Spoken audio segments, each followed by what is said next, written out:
The madness of King Goll. William Butler Yeats. I sat on cushioned otter skin, my word was law from myth to amain, and shook at Inverarmorgen the hearts of the world-troubling seamen, and drove tumult and war away from girl and boy and man and beast.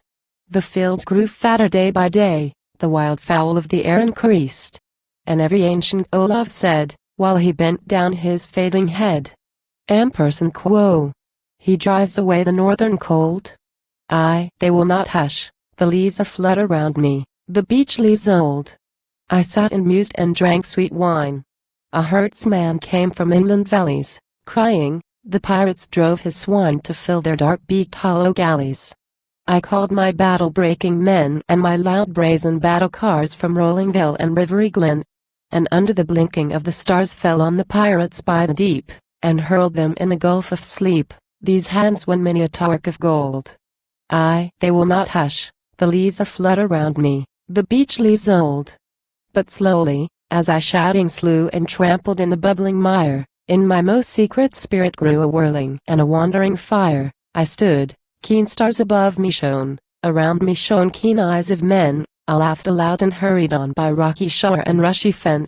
I laughed because birds fluttered by, and starlight gleamed, and clouds flew high, and rushes waved and waters rolled. Aye, they will not hush, the leaves are flutter round me, the beech leaves old.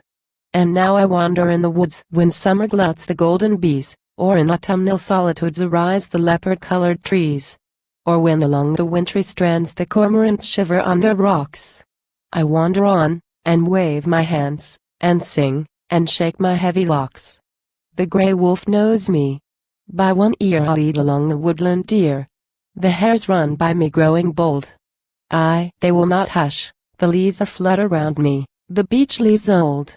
I came upon a little town that slumbered in the harvest moon, and passed a tiptoe up and down, murmuring, to a fitful tune, how I have followed, night and day, a tramping of tremendous feet, and saw where this old timpan lay deserted on a doorway seat, and bored to the woods with me. Of some inhuman misery our married voices wildly trolled. Aye, they will not hush, the leaves are flutter round me, the beech leaves old. I sang how, when day's toil is done, Orchil shakes out her long dark hair that hides away the dying sun and sheds faint odors through the air. When my hand passed from wire to wire it quenched, with sound like falling dew the whirling and the wandering fire. But lift a mournful low you, for the kind wires are torn and still, and I must wander wood and hill through summer's heat and winter's cold. Aye, they will not hush, the leaves are flutter round me, the beech leaves old.